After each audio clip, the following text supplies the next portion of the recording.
নমস্কার।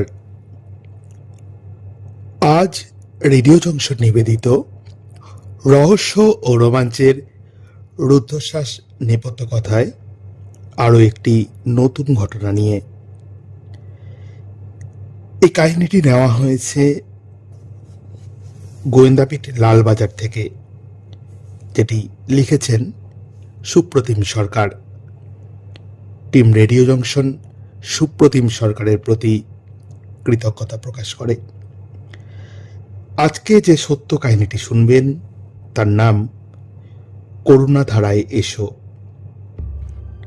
বন্ধুরা, আমাদের রহস্য ও রোমাঞ্চ কাহিনী আপনাদের কেমন লাগছে শুনতে, এবং আপনাদের যদি কোনো পরামর্শ দেওয়ার থাকে সেটা ইউটিউব চ্যানেলের কমেন্ট বক্সে অবশ্যই লিখে দেবেন, এবং অতি অবশ্যই রেডিও জংশনের ইউটিউব চ্যানেলটি আপনারা সাবস্ক্রাইব করে দেবেন। চলে আসছি আজকের রহস্য ও রোমাঞ্চের রুদ্ধশ্বাস নেপথ্য কথায়। এমন তো হওয়ার কথা নয়, আগে কখনো হয়নি। সকাল 8:30 হবে তখন। রোজকার মতো প্রতিবেশী দম্পতির ফ্ল্যাটের বেল বাজালেন মিস্টার খেতোয়াত। অন্যদিন একবার বাজালেই হয়। মিস্টার নওলাখা দরজা খুলে দেন। নয় মিসেস নওলাখা। সকালের চা বিস্কুট প্রায় রোজই নওলাখা পরিবারের সঙ্গেই খান যুগল কিশোর খেতোয়াত। বছরভর একই রুটিন। এদিন হঠাৎ অন্যথা। টানা বেল বাজিয়ে গেলেও কোনো সাড়া শব্দ নেই। কি এমন হলো? শরীর খারাপ? যদি হয়ও একসঙ্গে দুজনের, না, গোলমাল লাগছে। সাধারণত 8:45 থেকে 9টার মধ্যে রোজকার গৃহকর্মীরা চলে আসেন নওলাখা দম্পতির ফ্ল্যাটে। সবার আগে আসেন প্রতিভা। দীর্ঘদিন কাজ করেছেন এ বাড়িতে, খুবই বিশ্বাসী। ফ্ল্যাটের একটি ডুপ্লিকেট চাবিও তার কাছে রাখা থাকে। কখনো যদি মালিক মালকিনের অনুপস্থিতিতে জরুরি প্রয়োজন হয় ঘর খোলার। প্রতিমা এলেন। দরজার বাইরেই অপেক্ষা করছিলেন উদ্বিগ্ন মিস্টার খেতোয়াত। আর এক প্রস্ত বেল বাজানোতেও যখন দরজা খুলল না, ব্যবহার করা হলো ডুপ্লিকেট চাবি। ভিতরের দৃশ্য মর্মান্তিক, বীভৎসও বলা চলে। পুলিশে খবর দেওয়ার সিদ্ধান্ত নিতে মিনিট খানেকও লাগলো না অন্য আবাসিকদের। ভবানীপুর থানার ঘটনা, প্রায় 26 বছর আগে। কেস নম্বর 563, তারিখ 25/12/91, ধারা 120B/302/394/34 আইপিসি। অপরাধমূলক ষড়যন্ত্র, খুন, লুট করতে গিয়ে ইচ্ছাকৃত কাউকে আঘাত করা এবং অপরাধের উদ্দেশ্যে একাধিক সম্মিলিত পরিকল্পনা। শরৎ বোস রোডের ওপর 11 তলার অভিজাত বহুতল রামেশ্বর অ্যাপার্টমেন্টস। সেন্ট জনস ডায়াসেন্স স্কুলেরই লাগোয়া প্রায়। 10 তলায় ফ্ল্যাট নম্বর 10C-তে থাকতেন নওলাখা দম্পতি, যাদের মৃতদেহ আবিষ্কৃত হলো দরজা খোলার পর। প্রশস্ত ফ্ল্যাট, ঢুকেই একটা বড় হলঘর, 2টো বেডরুম, অ্যাটাচ বাথসহ একটা গেস্ট রুম, রান্নাঘর যেমন থাকে তেমন। হলঘরের একটা দিক ডাইনিং রুম হিসেবে ব্যবহার হয়, আর এক কোনায় ছোট্ট এক ফালি জায়গায় পার্টিশন করে লাইব্রেরি কাম স্টাডি রুম। সম্পূর্ণ পরিবারের যেমন হয়। ফ্ল্যাট জুড়ে দামি আসবাবপত্র সাজানো গোছানো পরিপাটি। গিরিশ কুমার নওলাখা, 59 বছর বয়স। নিথর দেহ পড়ে আছে স্টাডি রুমের কার্পেটের ওপর। পাজামা পাঞ্জাবি শরীরে, গলায় একটা দামি শাল দিয়ে ফাঁস দেওয়া। নাক মুখ দিয়ে চুইয়ে পড়ছে রক্তবিন্দু। সন্দেহ নেই কোনো শ্বাসরোধ করে খুন। একজোড়া পুরনো ফুটি ফাটা চপ্পল, যা দৃশ্যতই গিরিশবাবুর হতে পারে না। পড়ে আছে মৃতদেহের পাশে, একটি দূরে একটি খালি গ্লাস। বিনা নওলাখা, বয়স 55, প্রাণহীন দেহ, দুটি বেডরুমের একটিতে পড়ে আছেন উপুর হয়ে, প্রায় বিবস্ত্রা। রাত পোশাকটি ছিন্ন ভিন্ন, চোখে মুখে আঘাতের চিহ্ন, রক্তপাতও হয়েছে একটু। পেটের নিচে একটা বালিশ, গলায় শাড়ি দিয়ে ফাঁস দেওয়ার চেষ্টা করেছে আততায়ী বা আততায়ীরা। শাড়ির একটি প্রান্ত গলায় জড়ানো, অন্য প্রান্ত বাঁধা সিলিং ফ্যানে।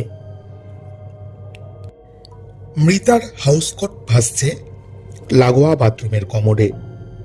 হলঘরের টেলিফোন এবং ইন্টারকম সংযোগ বিচ্ছিন্ন, তার কেটে দিয়েছে যে বা যারা ঢুকেছিল। এক পুত্র ও এক কন্যা ছিল নওলাখা দম্পতির। কন্যা থাকেন ইন্দোরের শ্বশুরবাড়িতে। পুত্র নীলেশ আর পুত্রবধূ অনুরাধা 11 ডিসেম্বর বেড়াতে গিয়েছিলেন উত্তর ভারতে। ফেরার কথা ছিল 24 তারিখ। ফোন করে দিন দুয়েক আগে মা বাবাকে জানিয়েছিলেন প্লেনের টিকিট না পাওয়ায় 26 তারিখ ফিরবেন। সস্ত্রীক নীলেশ যে ঘরটিতে থাকতেন সেটি অক্ষত, তালাবন্ধ। বাকি ঘরগুলি অবশ্য অক্ষত ছিল না, ছড়িয়ে ছিটিয়ে আসবাবপত্র। ভেঙে তছনছ করা হয়েছে গেস্ট রুমের কাঠের আলমারিটি। ইতস্তত পড়ে আছে কাঠের টুকরো টাকরা।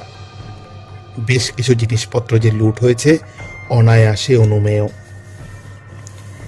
কেসের তারিখটি শুরুতে লিখেছি, খেয়াল করবেন, 25/12/91, বড়দিনের সকাল।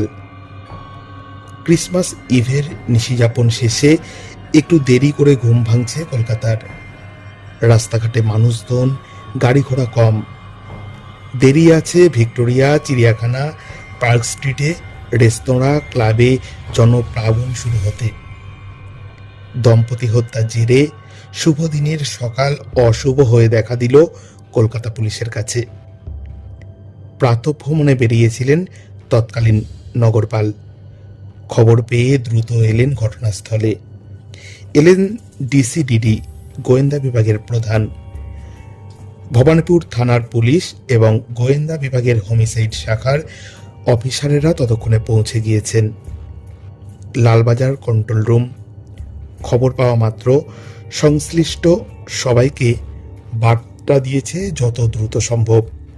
কাপল found murdered in Sarat Bose road apartment, reach the spot at the earliest. কৌতূহলী জনতার লাগাম ছাড়া ভিড় তখন অ্যাপার্টমেন্টের বাইরে। সামাল দিতে গলদঘর্ম পুলিশ। জটিল কেসে যা সচরাচর হয় কলকাতা পুলিশে। প্রাথমিক তদন্ত শুরু করে স্থানীয় থানার পুলিশ। গুরুত্ব বুঝে কখনো রহস্যভেদের দায়িত্ব দেওয়া হয় গোয়েন্দা বিভাগকে, কখনো থানার অফিসাররাই তদন্ত চালান। নগরপাল অকুস্থলে দাঁড়িয়েই সিদ্ধান্ত নিলেন এই জোড়া খুনের তদন্ত করবে ডিটেকটিভ ডিপার্টমেন্ট। হোমিসাইড শাখার তৎকালীন সাব ইন্সপেক্টর সুজিত মিত্র তদন্তকারী অফিসার হিসেবে নিযুক্ত হলেন। গিরিশবাবুর দেহের পাশে পড়ে থাকা চপ্পল আর গ্লাস, বীণাদেবীর হাউসকোট, ভাঙা আলমারির কাঠের টুকরো এবং ঘটনাস্থলের ডাইনে বাঁয়ে সামনে পেছনের আদ্য প্রান্ত খানা তল্লাশি করে তৈরি হলো বাজেয়াপ্ত সামগ্রীর নথি। পুলিশি পরিভাষায় সিজার লিস্ট। মোটামুটি ডেভেলপ করার যোগ্য হাতের আর পায়ের ছাপ পাওয়া গেল কিছু, বিভিন্ন মাপের। সংগ্রহ করা হলো সযত্নে। লুট এবং জোড়া খুনে যে একাধিক ব্যক্তি জড়িত সেই ধারণা বদ্ধমূল হলো গোয়েন্দাদের। খুনি কে বা কারা সে সূত্র অবশ্য তখনও পর্যন্ত অধরাই। এখানে রামেশ্বর অ্যাপার্টমেন্টস এর একটু বিবরণ প্রয়োজন। 19A শরৎ বোস রোডের বহুতলটি তৈরি করেছিলেন যুগল কিশোর খেতওয়াত 7-এর দশকের শেষাশেষি। খেতওয়াত পরিবারের নানাবিধ ব্যবসায়িক কর্মকাণ্ড ছিল। তবে গৃহ নির্মাণ আর পরিবহন ব্যবসায়ী প্রধান। নিজে সপরিবারে থাকতেন ডুপ্লে ফ্ল্যাটে, 10 তলার 10A আর 11 তলায় 11A মিলিয়ে। একতলায় যুগল কিশোর আর তার ভাই প্রহ্লাদের আলাদা দুটি অফিস ছিল, যথাক্রমে রামেশ্বর ট্রান্সপোর্ট লিমিটেড এবং ভারত রেডিওস লিমিটেড, মাফ করবেন, ভারত রোডওয়েজ লিমিটেড। আর ছিল রিসেপশন সেন্টার, কেয়ারটেকার অফিস এবং একটি কমিউনিটি হল, 2 থেকে 10। অন্য প্রতিটি তলায় 4টি করে আবাসিক ফ্ল্যাট। আবাসিকরা সকলেই অর্থবান ছিলেন। সুরক্ষা সতর্কতায় কার্পণ্য করেননি একটুও। উঁচু দেওয়াল দিয়ে ঘেরা প্রাঙ্গণ, লোহার সূচিমুখ শলাকা প্রাচীর বরাবর, 2টি গেট বাইরে, একটি ঢোকার অন্যটি বেরোনোর। ভেতরেও মজবুত নিরাপত্তা, 2টি সিঁড়ি, একটি আবাসিকরা ব্যবহার করেন, অন্যটি ফ্ল্যাটগুলির স্থায়ী বা অস্থায়ী কাজের লোক, সাফাই কর্মী, ড্রাইভার, দুধওয়ালা, খবরের কাগজ দেওয়ার লোক ইত্যাদি। 2টি স্বয়ংক্রিয় লিফট, সেখানেও একই নিয়ম, আবাসিকদের জন্য একটি, বাকিদের অন্যটি। সুরক্ষা নিশ্চিত করতে বেসরকারি নিরাপত্তা সংস্থাকে দায়িত্ব দিয়েছিলেন আবাসিকরা। ন্যাশনাল সিকিউরিটি অ্যান্ড ডিটেকটিভ এজেন্সির ঊর্ধ্বধারী রক্ষীরা 3 শিফটে পাহারায় থাকতেন 24 ঘন্টা। ঢোকা বেরোনোর গেট তো বটেই, বেসমেন্টের পার্কিং প্লেসে এবং একতলার রিসেপশনের সতর্ক প্রহরা ছিল। ইন্টারকমে রিসেপশনের সঙ্গে সরাসরি যোগাযোগ ছিল প্রতিটি ফ্ল্যাটের।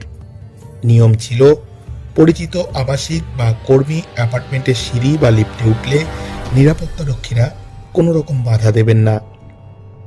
পরিচিতের সঙ্গে অপরিচিত কেউ থাকলেও নয়। সম্পূর্ণ অপরিচিত কেউ ঢুকলে আটকানো হবে রিসেপশনে। নাম কি, কোন ফ্ল্যাটে যেতে চান, কি প্রয়োজন ইত্যাদি জেনে ইন্টারকমে যোগাযোগ করা হবে সংশ্লিষ্ট ফ্ল্যাটে। সবুজ সংকেত পেলে তবেই লিফট বা সিঁড়িতে ওঠার অনুমতি মিলবে। প্রতিটি ফ্ল্যাটে ছিল ইয়েল লক, আই হোল আর কলিং বেল। এত কিছু, তবু খুন হয়ে গেলেন নওলাখা দম্পতি। আজকের নিরিখে ভাবলে মনে হয় সবই ছিল, শুধু সিসিটিভির ব্যবস্থাটা যদি থাকতো।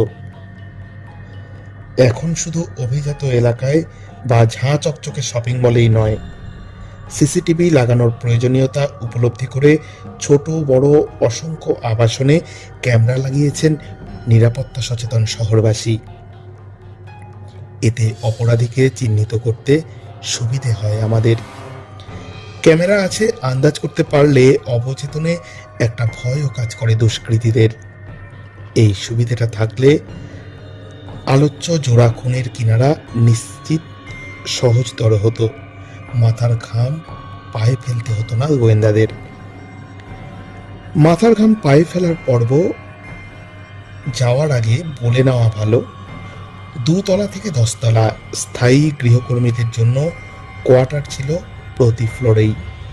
10 তলায় 4টি ফ্ল্যাটে 10Cর নওলাখা পরিবার ছাড়া থাকতেন 10A-তে ক্ষেত ওয়াত্রা, 10B আর 10D-তে যথাক্রমে রাজেশ মেহতা আর দীপক মেঘানির পরিবার। নওলাখাদের 3 জন স্থায়ী কাজের লোক ছিলেন। প্রতিমা, যার কথা শুরুতে বলেছি, মনিকা এবং শম্ভু, 3 জনেই নির্দিষ্ট কোয়ার্টারে থাকতেন 10 তলাতেই। ময়নাতদন্ত সাঙ্গ হলো বড়দিনের বিকেলেই। হ্যাঁ, শ্বাসরোধ করেই খুন। দম্পতির মৃত্যুর আনুমানিক সময় রাত 10টা থেকে 10:30টার মধ্যে। জিজ্ঞাসাবাদ দিয়ে শুরু হলো তদন্ত। গিরিশবাবু বা বীণা দেবী, যেই দরজা খুলে থাকুন, পরিচিত না হলে নিশ্চয়ই খুলতেন না। আই হলে দেখেছেন চেনা মুখ, অতএব খুলেছেন। সে বাসিন্দাই হন বা কর্মী, আবাসিকের কোনো প্রত্যক্ষ বা পরোক্ষ ভূমিকা অবশ্যম্ভাবী অপরাধের নেপথ্যে। পুলিশি পরিভাষায় যাকে বলে ইনসাইডার জব। 36টি ফ্ল্যাটের বাসিন্দা যারা সে রাত্রে ছিলেন বা ছিলেন না, সমস্ত স্থায়ী অস্থায়ী গৃহকর্মী, বেসরকারি নিরাপত্তা সংস্থাটির লোকজন, জেরা থেকে বাদ গেল না কেউ। চলল বড়দিনের রাত ভোর। তার পরের দিনও লাগাতার, কিন্তু বিধিবাম। শত চেষ্টাতেও ভরসাযোগ্য সূত্র মিলল না। কেউ স্বীকার করলেন না কিছু। এগোনোর মতো খড়কুটো এলো না হাতে। কেউ না কেউ মিথ্যে বা অর্ধসত্য বলছিলেন, এটা আন্দাজ করা যাচ্ছিল, কিন্তু প্রমাণহীন আন্দাজ খুনের তদন্তে মূল্যহীন। প্রায় 48 ঘন্টা পেরিয়ে গেল ঘটনার। অন্ধকারে ঢিল ছোড়াতেই তখনও আটকে আছে তদন্ত। পুলিশি ব্যর্থতা নিয়ে মিডিয়ায় চলতে থাকলো কাটাছেঁড়া, যেমনটা হয়ে থাকে। পুলিশ পিসি সরকার নয়, জাতদণ্ড নেই কোনো রাতারাতি কিনারার, সেটা ভুলে গিয়েই। বর্তমান সময়ে তদন্তের একটি সুবিধে আছে, প্রযুক্তির সুবিধে। মোবাইল ফোনের সূত্র ধরে অনেক অপরাধের কিনারা হয়, সকলেই জানেন। দুর্ভাগ্য, ঘটনা 1991-এর। এদেশে মোবাইল ফোনের ব্যবহার শুরু যার 4 বছর পর। যেটা ছিল না সেটা না পাওয়াই থাক, ধরে নিয়েই সে সময়ে এগোতে হতো গোয়েন্দাদের। কত যে অপরাধের কিনারা হয়েছে স্রেফ নিবিড় সোর্স ওয়ার্ক দিয়ে 8 আর 9-এর দশকে তালিকা শেষ করা যাবে না লিখে। সোর্স বড় বিষম বস্তু পুলিশি দুনিয়ায়। ঠিকঠাক ব্যবহার করতে পারলে 90% ক্ষেত্রে সিদ্ধি লাভ অবধারিত, না পারলে লবঢঙ্কা। অপরাধ জগতের খবর কোনো সাধু সন্ন্যাসী দেবেন না, দেবে অপরাধীরাই, যাদের নিত্য বিচরণ অন্ধকার জগতের অভ্যন্তরে। লালমোহন বাবুকে মনে পড়ছে লিখতে গিয়ে প্রদোষচন্দ্র মিত্রের উদ্দেশ্যে বলেছিলেন, আপনাকে তো কাল্টিভেট করতে হচ্ছে মশাই। সোর্স অবশ্য শুধু কাল্টিভেট করলেই হয় না, নার্চারও করতে হয়। সোর্স লালন করাটাও এক বিশেষ শৈলী, সবাই পারেন না। যারা পারেন রহস্যভেদে তারা এগিয়ে থাকেন। কিছু সতর্কতাও নিতে হয় সোর্স ব্যবহারে। সোর্সের মধ্যেই ভূত যাতে তৈরি না হয়ে যায়, এটা খেয়াল রাখতে হয়। সোর্স আদেও খাটাখাটনি করছে কিনা, অফিসারের মন রাখতে গাঁজাখুরি গল্প শোনাচ্ছে কিনা নজর রাখতে হয় তাও।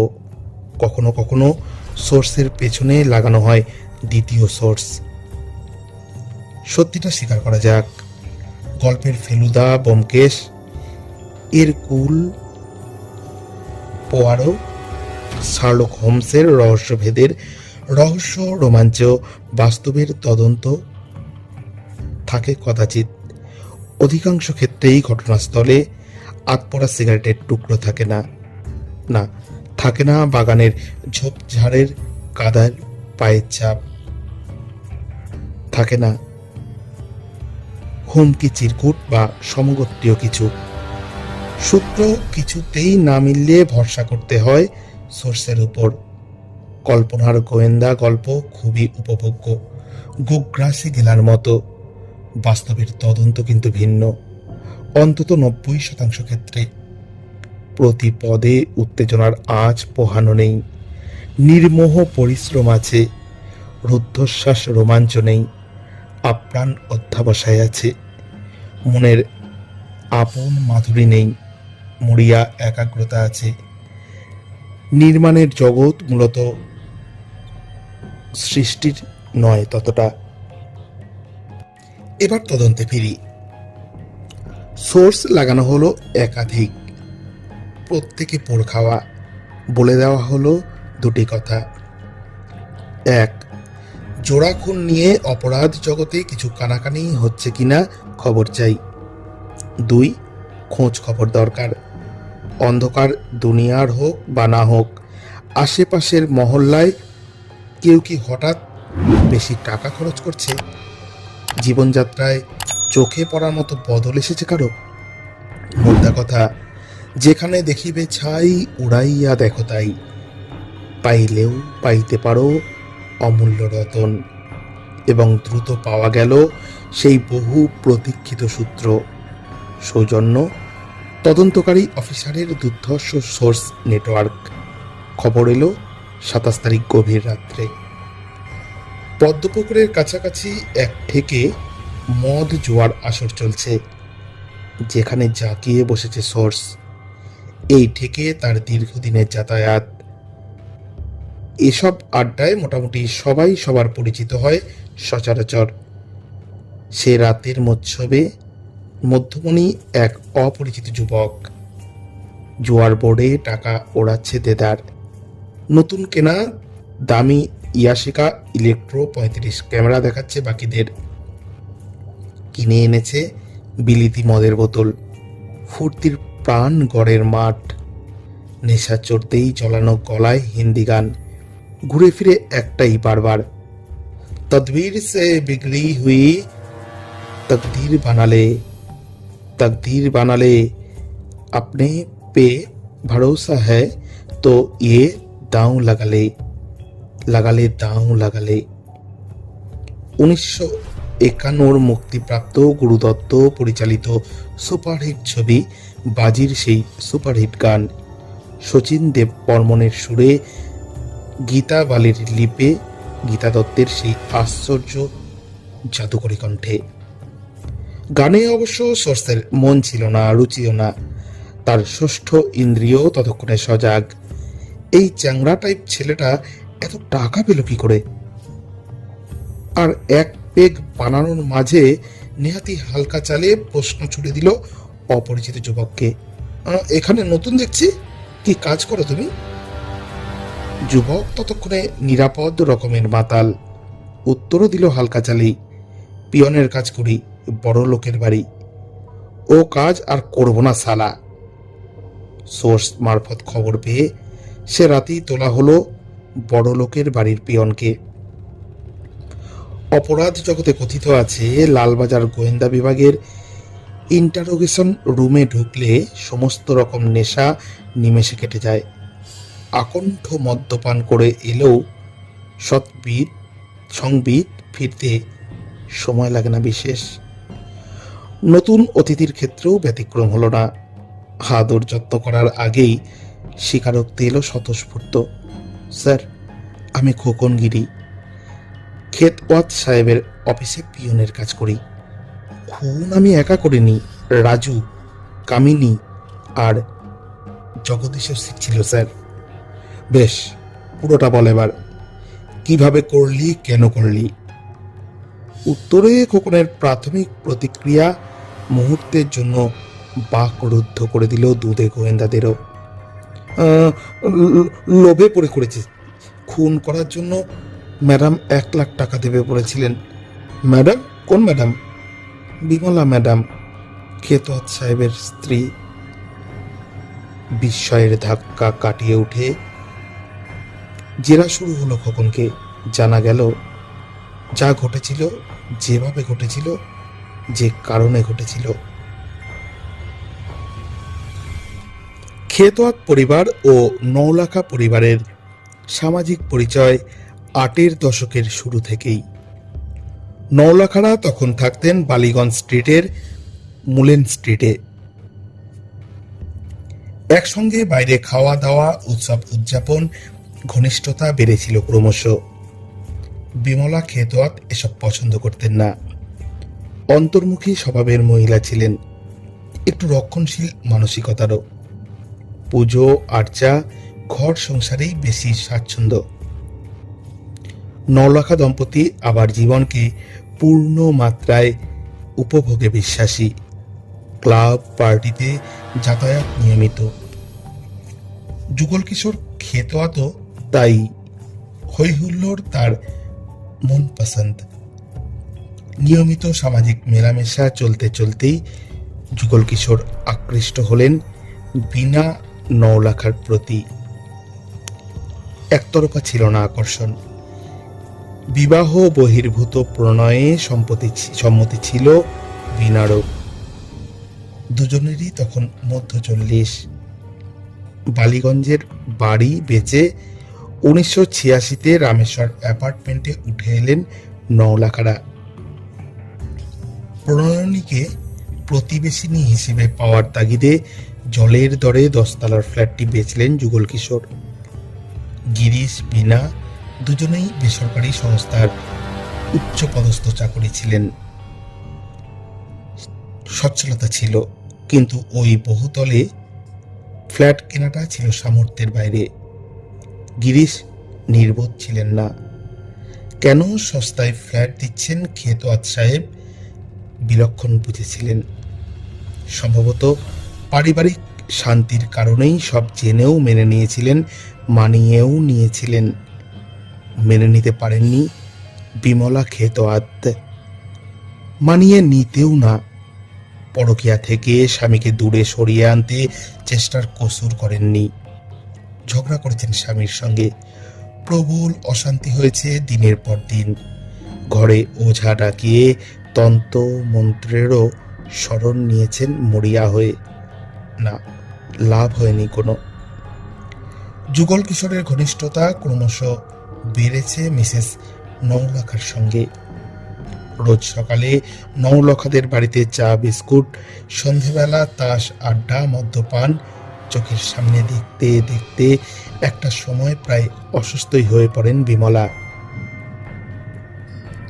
খেতোয়াতদের একমাত্র পুত্র অনিল চাকুরিজীবী, নিজেকে নিয়ে থাকতেন। মা বাবার দাম্পত্য অশান্তির ব্যাপারে ছিলেন চূড়ান্ত উদাসীন। নারী চরিত্র দেবান জানন্তী কৌত মনুষ্যা।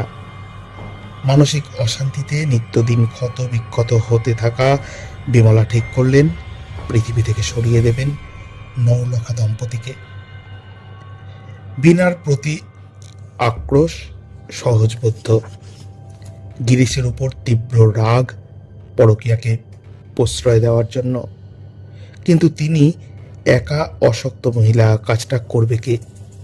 বিমলা ডেকে পাঠালেন খোকনকে। খেতওয়াতদের কোম্পানির দীর্ঘদিনের পিয়ন খোকনগিরি একতলার অফিসে থাকে, প্রায় রোজই আসে ফ্ল্যাটে। খোকনের হাতে দিয়ে খামভর্তির টাকা বিনার কাছে মাঝে মধ্যেই পাঠান যুগল কিশোর। বিমলা প্রস্তাব দিলেন গিরিশ বিনাকে খুনের বিনিময়ে 1 লক্ষ টাকা দেবেন, 40,000 অগ্রিম। প্রথমে গড়রাজি ছিল খোকন। সে তো আর পেশাদার খুনি নয়, বা সুপারি নিয়ে যে মানুষ মারবে তা তো নয়। বিমলার টাকার লোভ দেখাতেই থাকলেন। হাতে ধরিয়ে দিলেন নগদ 40,000। মাথা ঘুরে গেল খোকনের। সে সময়ে 1 লাখ মানে অনেক টাকা। পিয়নের চাকরি ছেড়ে নিজের ছোটখাটো ব্যবসা চালু করার পক্ষে যথেষ্টও বেশি। খোকন রাজি হয়ে গেল। একা মুশকিল হবে। শুরু করলো সঙ্গী সাথী জোটানোর কাজ। কাঁচা টাকার লোভ বড় সাংঘাতিক। জুটেও গেল 3 সাগরেদ। রঞ্জিত রাও ওরফে রাজু একসময় খেতোয়াতদের গাড়ি চালাতো। চাকরি ছেড়ে দিয়ে কিছুদিন অন্য বেসরকারি সংস্থার গাড়ি চালিয়েছিল।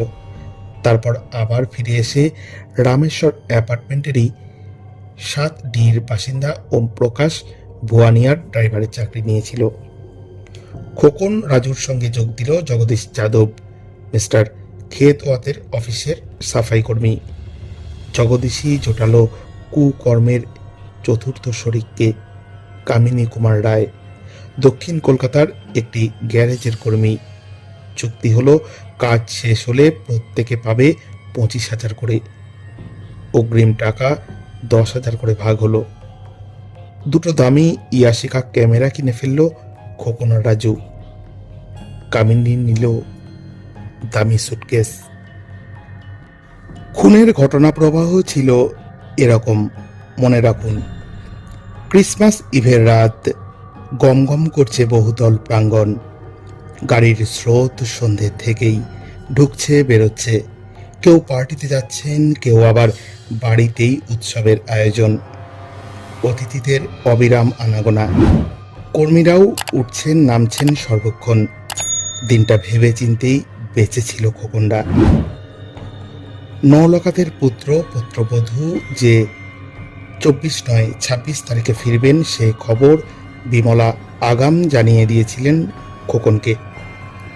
খোকন, রাজু এবং জগদীশ নিরাপত্তা রক্ষীদের বহু দিনের পূর্ব পরিচিত কর্মী।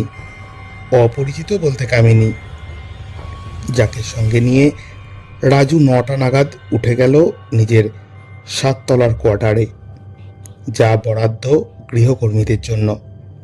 নিয়ম অনুযায়ী রিসেপশনের রক্ষীরা আটকালো না। জগদীশ গেল একটু পরে, যোগ দিল রাজু আর কামিনীর সঙ্গে। বিমলা খেতোয়াত ঠিক 9:30 নাগাদ বেল বাজালেন নওলাখাদের ফ্ল্যাটে। দরজা খুললেন বিনা নওলাখা। বিমলা বললেন তার স্বামী বোধহয় সকালে পান পরাগের কৌটোটা ফেলে গিয়েছেন, বাড়িতে খুঁজে পাচ্ছেন না, একটু যদি দেখা যায়। বিনা দেখে শুনে জানালেন না, এখানে তো নেই। ততক্ষণে বিমলার যা দেখার ছিল দেখা হয়ে গিয়েছে। নিশ্চিত হয়ে গিয়েছেন বাড়ির গৃহকর্মীরা কেউ নেই। প্রতিমা, মনিকা, শম্ভু কাজ শেষ করে বেরিয়ে গিয়েছে। খোকন অপেক্ষা করছিল বিমলার নির্দেশ মতো নিচে ইন্টারকমের কাছে। ঠিক 10টায় বিমলার ফোন আসার কথা, যথা সময়ে ফোন এলো। বিমলা জানালেন লাইন ক্লিয়ার, এটাই মোক্ষম সময়। যুগল কিশোর ততক্ষণে ঘুমিয়ে পড়েছেন। পুত্র অনিল বেরিয়েছে পার্টিতে, রাত হবে ফিরতে। খোকন সিঁড়ি দিয়ে 7 তলায় উঠল, ডেকে নিল রাজু, জগদীশ, কামিনীকে। একটি বড় ব্যাগে সঙ্গে ছিল লোহার ব্লেড, শাবল ইত্যাদি। 10:05 বেল বাজলো নওলাখাদের 10 ফ্ল্যাটে। গিরিশ নওলাখা আইহোল দিয়ে দেখলেন খোকনকে, বহুদিনের পরিচিত মুখ। খুলে দিলেন দরজা। ঝাঁপিয়ে পড়ল খোকন আর দলবল। প্রতিরোধে ব্যর্থ হলো গিরিশের। পাজামা পাঞ্জাবি পরেছিলেন, শাল ছিল গায়ে। ওই শালি গলায় পেঁচিয়ে খুন করল খোকন। বেডরুমে ছিলেন বিনা। বেরিয়ে এসে চেষ্টা করলেন টেলিফোনের কাছে যাওয়ার, বৃথা চেষ্টা। ফোনের তার ততক্ষণে কেটে দিয়েছে দুষ্কৃতীরা। বিনাকে যথেষ্ট শারীরিক হেনস্থা করা হলো। বেডরুমে পড়ে থাকা একটা শাড়ির প্রান্ত দিয়ে শ্বাসরোধের চেষ্টা হলো, অন্য প্রান্ত সিলিং ফ্যানে বেঁধে। চেষ্টা বিফল হয়, বালিশ মুখে চেপে কেড়ে নেওয়া হলো প্রাণবায়ু। এরপর গেস্ট রুমের আলমারি ভেঙে যথেচ্ছ লুটপাট এবং সরে পড়া, দরজা বাইরে থেকে বন্ধ করে দিয়ে। খোকন, রাজু, জগদীশ ফিরে গেল নিজেদের কোয়ার্টারে। স্নান করে শুয়ে পড়ল দিব্যি। কামিনী একমাত্র বহিরাগত। ভোর হওয়ার আগে ব্যাগ ভর্তি লুঠের সামগ্রী সমেত পালালো পাঁচিল টপকে। ঝিমোতে থাকা নিরাপত্তা রক্ষীদের এড়িয়ে। ঠিক ছিল লুঠের মাল পরে ভাগ হবে। খোকনের জবানবন্দির ভিত্তিতে গ্রেপ্তার করা হলো বিমলা খেতোয়াতকে। বিমলা অপরাধ স্বীকার করলেন। কয়েকদিনের মধ্যে পুলিশের জালে ধরা পড়ল রাজু আর কামিনী। জগদীশ পালিয়েছিল বিহারের প্রত্যন্ত জেলার বাড়িতে, ধরে আনলেন গোয়েন্দারা। লুট করা জিনিস খুনের পরের রাতেই ভাগ করে নিয়েছিল 4 মূর্তি। উদ্ধার হলো প্রচুর গয়নাগাটি, ঘড়ি, ঘর সাজানোর বহু দামি সামগ্রী, যা শনাক্ত করলেন প্রয়াত নওলাখা দম্পতির পুত্র ও পুত্রবধূ। আশ্চর্যের ঘটনার পরের 2 দিনও খোকন, রাজু, জগদীশ ওই অ্যাপার্টমেন্টে কাজ করে গিয়েছে নির্বিকার, বিন্দু মাত্র স্নায়ু চাপ ছাড়াই। পুলিশের জিজ্ঞাসাবাদের উত্তর দিয়েছে, চা এনে দিয়েছে তদন্তকারী দলের জন্য। একে কি বলে ক্রিমিনাল মাইন্ড? সুজিত মিত্র লিখেছে আগেই, তদন্তকারী অফিসার ছিলেন। পদোন্নতির পর দীর্ঘদিন ওসি হোমিসাইড পদে চাকরি করেছেন সুনামের সঙ্গে। বছর দুয়েক আগে অবসর নিয়েছেন ডিসি স্পেশাল ব্রাঞ্চ হিসেবে। যত্নশীল এবং লড়াকু তদন্ত করেছিলেন। যত্নের অংশবিশেষ প্রথমে বলে নিই। গড়ফা মেইন রোডের কমল স্টুডিও থেকে খোকন ও রাজু কিনেছিল দুটো ইয়াশিকা ক্যামেরা। সেই স্টুডিও থেকে বাজেয়াপ্ত করা হলো সংশ্লিষ্ট ক্যাশ মেমো দুটি। কামিনী অগ্রিম থেকে পাওয়া ভাগের টাকায় একটি বড় সুটকেস কিনেছিল ভবানীপুরের দোকান থেকে। সেই ক্যাশ মেমো বাজেয়াপ্ত হলো। কামিনী গ্রেপ্তার হওয়ার পর দেখা গিয়েছিল ডান পায়ের পাতায় ক্ষতচিহ্ন। পাঁচিল টপকে পালানোর সময় লোহার শলাকায় আঘাত লেগেছিল। পাঁচিলে দাগ ছিল রক্তের। সেই রক্ত যে কামিনীরই প্রমাণ করতে হলো বৈজ্ঞানিক পরীক্ষায়। ঘটনাস্থলে নানা জায়গা থেকে নেওয়া হাত পায়ের ছাপ পাঠানো হলো ফরেনসিক পরীক্ষায়। মিলে গেল 4 আততায়ীর সঙ্গে। আদালতে গোপন জবানবন্দিতে দোষ কবুলও করল খোকন এবং রাজু। পড়তে যতটা সহজ মনে হলো, আদতে সাক্ষ্য প্রমাণ সংহত করার কাজটি তার চেয়ে ঢের বেশি কঠিন ছিল। গ্রেপ্তার পরবর্তী তদন্ত আসলে মালা গাঁথার মতোই। ঠান্ডা মাথায় অভিযুক্তদের বিরুদ্ধে এক একটি করে প্রমাণ ঘটনা পরম্পরা অনুযায়ী সাজিয়ে তবেই তৈরি হয় এ ধরনের জটিল মামলার চার্জশিট। মালাটি নিখুঁত গাঁথতে পারলে জাল কেটে বেরোনোর রাস্তা থাকে না অভিযুক্তের। আইনের কাছে নতজানু হতে হয় নিরুপায় ভাবে। তদন্তের প্রেক্ষিতে লড়াকু শব্দটি লিখেছি আগের এক অনুচ্ছেদে। হ্যাঁ, সচেতনভাবেই। 3 মাসের মধ্যেই পেশ হলো চার্জশিট। শুরু হলো বিচার পর্বের লড়াই। অন্যতম অভিযুক্ত রাজু নিজেই ইচ্ছে প্রকাশ করল রাজসাক্ষী হওয়ার। কাজ কিছুটা সহজ হলো পুলিশের। খেতওয়াত পরিবার অত্যন্ত বিত্তশালী ছিলেন। বিমলার জামিনের জন্য রাজ্যের এবং ভিন রাজ্যের প্রথিতযশা আইনজীবীদের লাগানো হয়েছিল। কলকাতা পুলিশের পক্ষে ছিলেন অভিজ্ঞ পাবলিক প্রসিকিউটর শিশির ঘোষ। অন্যদিকে আইনি দুনিয়ার তারকাদের ছাড়াছাড়ি। বিচার চলাকালীন তীব্র চাপান উত্তরের সাক্ষী থাকলো আদালত। ওই যে লিখলাম, মালাটি গাঁথা হয়েছিল নিপুণ। 1999 সালে আলিপুরের জেলা ও দায়রা আদালত বিমলা খেতওয়াত, খোকনগিরি, কামিনী কুমার রায় এবং জগদীশ যাদবকে যাবজ্জীবন কারাদণ্ডে দণ্ডিত করল। রাজসাক্ষী রাজু আগাগোড়া সহযোগিতা করেছিল।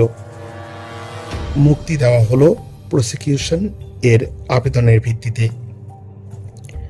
মামলা করায় হাইকোর্টে, যেখানে রাষ্ট্রের আর এক প্রস্ত লড়াই 1 ডজন নামজাদা আইনজীবীর সঙ্গে। হাইকোর্টও নিম্ন আদালতের রায় বহাল রাখল বিস্তর সওয়াল জবাবের পর। সেটা 2006 সাল। পরের ধাপ সুপ্রিম কোর্ট। ততদিনে গুরুতর অসুস্থ হয়ে পড়েছেন বিমলা খেতওয়াত। দেহের একটি দিক প্রায় পক্ষাঘাতগ্রস্ত। আরও নানা ব্যাধি বাসা বেঁধেছে শরীরে। স্বাস্থ্যজনিত কারণে বিমলাকে জামিন দেয় সর্বোচ্চ আদালত। একটু সুস্থ হলেই আত্মসমর্পণ করতে হবে ফের, এই শর্তে। বিমলা ফেরেন শরৎ বোস রোডের ফ্ল্যাটে। সুপ্রিম কোর্টও শেষমেশ হাইকোর্টের রায় সঙ্গেই সহমত হয়। তার আগেই অবশ্য জাগতিক আদালতের ধরাছোঁয়ার বাইরে চলে গিয়েছিলেন বিমলা। 2000 এর জুনের এক দুপুরে 10 তলার বারান্দা থেকে ঝাঁপ দেন নিচে। মৃত্যু ঘটে মাটি ছোঁয়া মাত্রই। দেহের পাশে ওর ক্রাচটি পড়েছিল, যেটি সঙ্গে নিয়েই মরণঝাঁপ দিয়েছিলেন। কেন আত্মহনন? ফের কারাবাসের আতঙ্ক? সামাজিক অসম্মানের গ্লানি? নাকি বিবেক দংশন? নাকি জীবন যখন শুকায় যায় মুক্তি এভাবেই আসে করুণা ধারায়? শুনছিলেন রেডিও জংশন নিবেদিত রহস্য ও রোমাঞ্চের রুদ্ধশ্বাস নেপথ্য কথা। যে কাহিনীটি নেওয়া হয়েছে গোয়েন্দাপীঠ লালবাজার থেকে লিখেছেন সুপ্রতিম সরকার। রেডিও জংশনের তরফ থেকে সুপ্রতিম সরকারের প্রতি কৃতজ্ঞতা জ্ঞাপন করি। আজকের কাহিনীটির নাম ছিল করুণাধারায় এসো। শ্রোতা বন্ধুরা, আমাদের এই রহস্য রোমাঞ্চের রুদ্ধশ্বাস কাহিনী যদি আপনাদের ভালো লেগে থাকে বা আপনাদের কি মতামত, সেটা অবশ্যই ইউটিউব চ্যানেলের কমেন্ট বক্সে আপনারা লিখে জানাবেন। যারা এখনও আমাদের চ্যানেলটি সাবস্ক্রাইব করেননি তারা অবশ্যই চ্যানেলটি সাবস্ক্রাইব করবেন। আজকের মতন এখানেই শেষ করি। ভালো থাকবেন সবাই, সতর্ক থাকবেন।